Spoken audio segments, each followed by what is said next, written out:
Welcome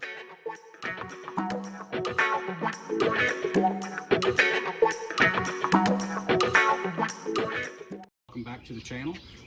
We had posted a poll on our Facebook page of what you guys wanted us to make next on the Blackstone. It was between Philly cheesesteaks and homemade White Castle sliders, and the Philly cheesesteaks won. So that's what we're going to do today. We're going to make Philly cheesesteaks, and if you guys can see this caddy that I have right here, this is made by Blackstone. It's got a handle on it, big deep pockets, it's got places to attach stuff. This thing you must have because you can load up a bunch of stuff in it to bring out so that you don't have to keep running back and forth to the house. I mean, it holds my oils, all my seasonings, my spices, and I can just grab everything and come out at once. Makes it a lot easier. Okay, so there's basically two schools of thought on Philly cheesesteak. There is with provolone or with cheese whiz. And so today we are going to do both, and our kids are coming over. We're gonna let them try different ones and see what they like best. Myself, I'm always been a provolone guy, but a lot of people like cheese whiz. I love cheese whiz on like broccoli and cauliflower, but we're gonna give it a shot on the Philly cheesesteaks. So let me get everything out and start preparing this stuff. All right, so the first thing we're going to do is slice up our onions and our peppers. Now we'll just do like one of each, and then Debbie will fast forward through everything so you don't have to watch me slice up all these onions and peppers. But that's what we're going to start with.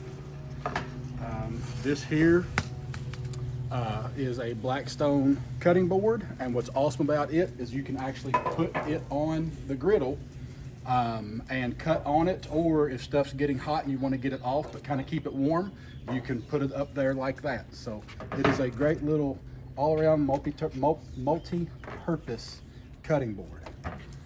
All right, so the first thing we're going to do, slice up a couple onions.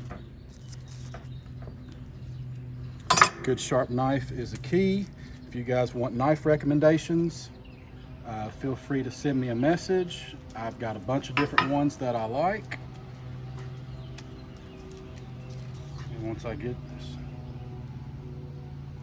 outer layer of basically paper off this onion, then we will get her sliced up. All right, now the way I do my onions is I just cut it right down the middle like that. And then I'll make two cuts this way. Good sharp knife helps. And then a bunch of small cuts this way. And then once you come down through it, you got perfectly diced onions. All right, now we're going to go ahead and get these onions on while I am slicing the green peppers. So, got all my burners on high to start. Now I'm going to turn them down to medium.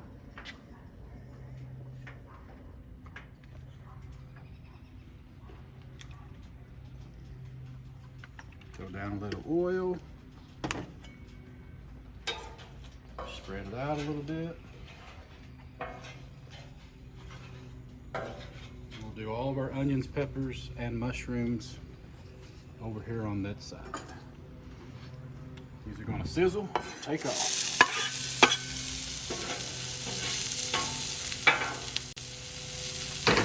Now with everything else, we're going to season it. Kosher salt, black pepper, and some garlic powder. Mix that up a little bit real quick. Do a couple green peppers. Take off the top, take off the bottom. And then I like to just come around the core like that. And then do some julienne style slices.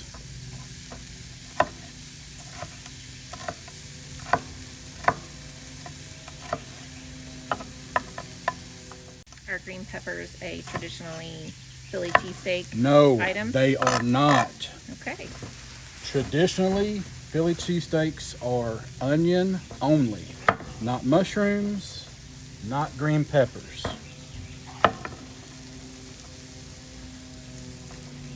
So when you order one in Philadelphia, you will say with, which means you want onions, and then you will say whiz or provolone. So if you wanted one with no onions, with provolone, you would say without and provolone. If you wanted one with onions and whiz, you would say with whiz. Very simple how you order it up there. Alright, now we've got our peppers on. Mix those up with the onions.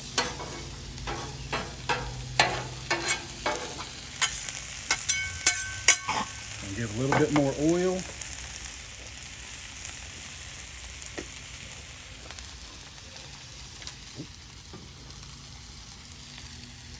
And more salt and pepper.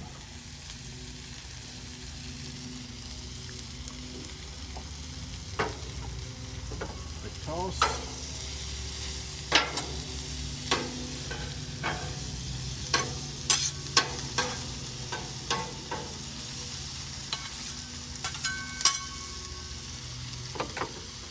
Those will go on low while we cut the steak. All right, now we're going to throw some mushrooms over here on the far side. These are baby bella mushrooms. They're my favorite. A lot better than them white button mushrooms that are 90% water. We're going to just let them do their thing for a little while.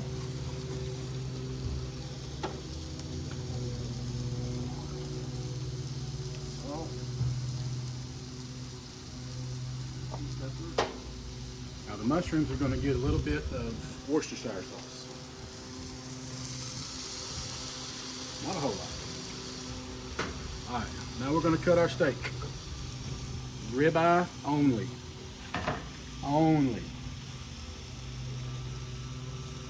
You don't want to use sirloin or New York strip, anything like that. You want ribeye, you want that fat. You can buy it pre-sliced at Walmart and other places where it's sliced real thin and made for Philly cheesesteaks. You can buy that. We took a picture of it at the store when we bought these ribeyes, and we'll put it on the screen so you can see it. But I like buying the ribeyes and cutting them myself. Now, you want to cut as thin as possible.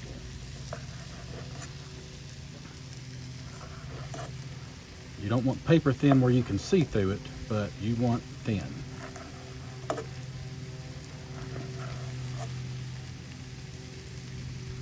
Don't worry about that fat. That fat is flavor.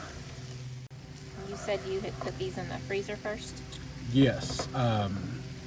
If you put your steaks in the freezer for an hour to 2 hours, they won't freeze, but they'll firm up a little bit, and it makes it a lot easier to cut than if you don't. If you're in a pinch and you don't have time to, you don't have to. These didn't set up as much as I would have liked, but they are still firmer than room temperature steak. Cut this steak really thin and it gets done fast. And you don't want to overcook it. You don't want it, medium well done. You want some pink in it. Got 3 more of these to cut up. So once I get all these cut up, we'll come back and we'll throw them on the grill. This is the whiz. Everybody knows what it is. Everybody's used it. You put it on broccoli and cauliflower. You just dump it in.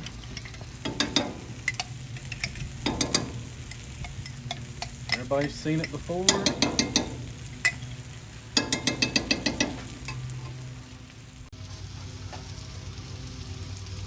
All right, now we're ready for the steak. This is gonna go fast.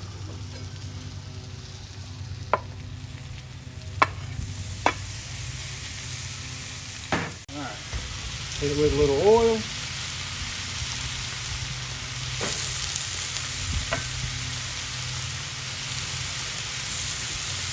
Worcestershire,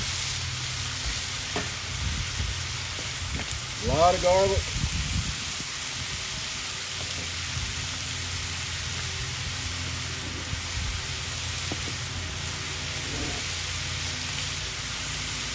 a lot of salt and pepper. Now for our rolls.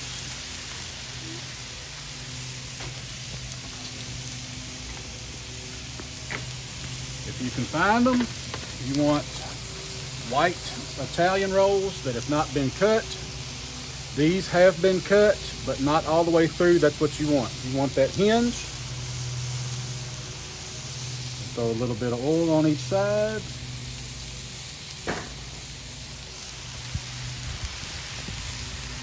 Face down to toast a little bit.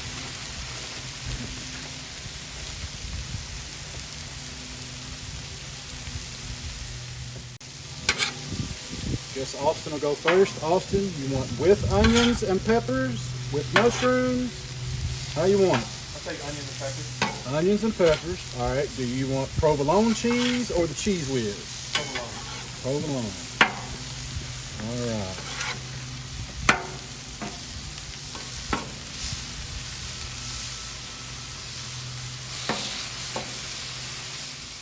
All right. So.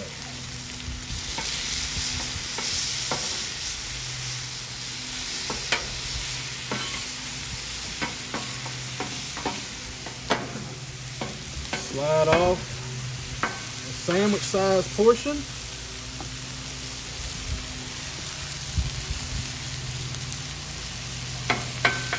Throw on your onions and peppers.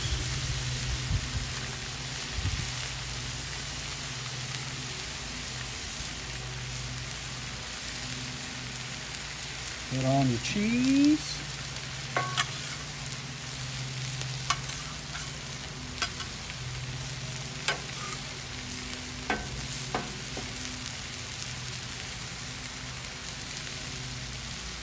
What you do is set the roll on top of it,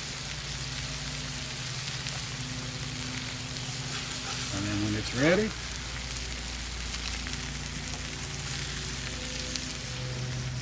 all the dogs are getting some. Close it up. Zoom in there on there, Brooke. Clay, how you want yours? Onions, peppers, mushrooms, provolone cheese, or cheese whiz? All the above. You want it all. I knew this would be good. Me too. You want it all too? Yes. Oh my gosh. All right.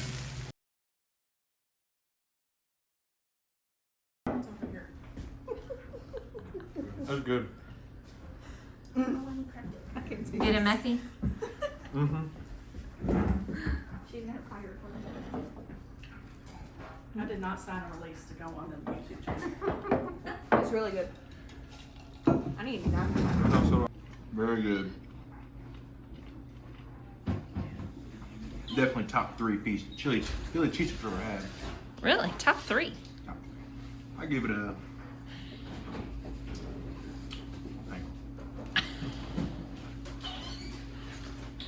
Oh my god. Hmm. 2 thumbs up. 8.6. 8.6. I'm assuming that's out of 10.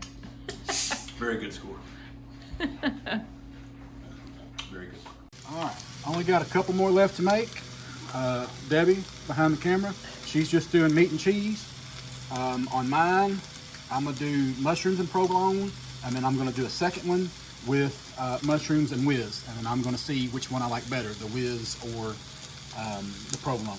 So, You got rave reviews inside. rave reviews inside. Yes, they are loving it. Oh. All right, this is yours. All right, so here's my first one. Just mushrooms and provolone. All right, now that one is gonna get the whiz.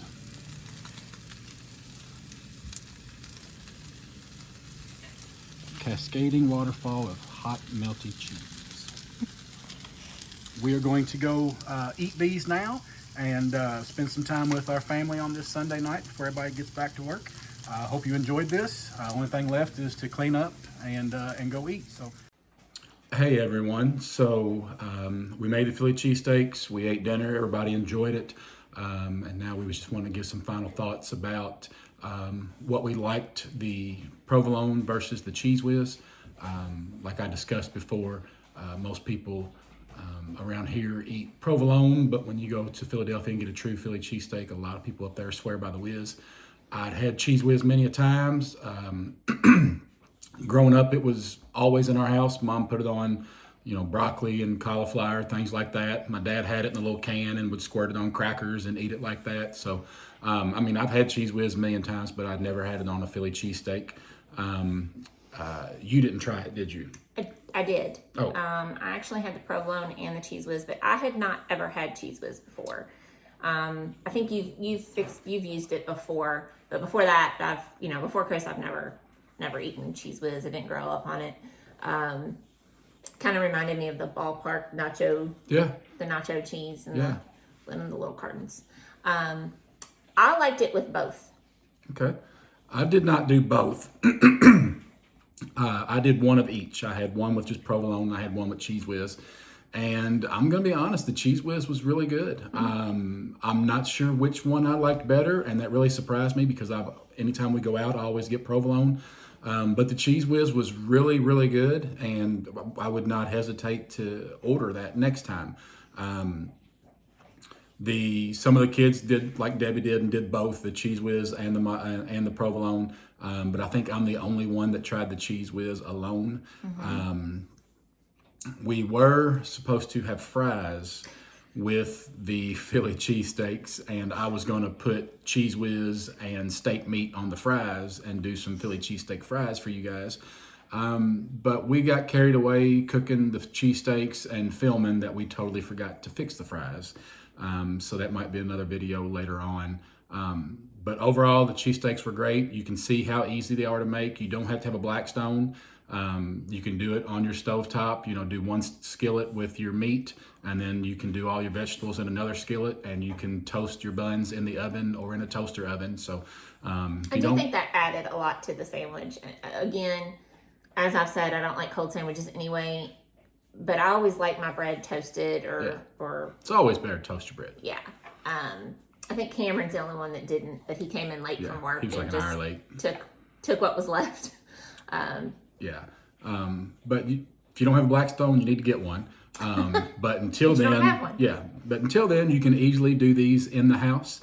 And it still takes about the same amount of time. You might not be able to make as much at a time, but if you're just feeding a family of 4, you can easily do that in a skillet. I think we fed like 9 people that night. So, but that's the wrap up for the video. Just wanted to give you all our thoughts on the cheese whiz versus the provolone. We've got the Kentucky Derby coming up this weekend, and we're going to be having our annual party. There will be a lot of food cooked that day, so hopefully there'll be some videos of that. And until then, please subscribe to the channel and click that like button and the bell for notifications. Thanks, and we'll see you on the next one.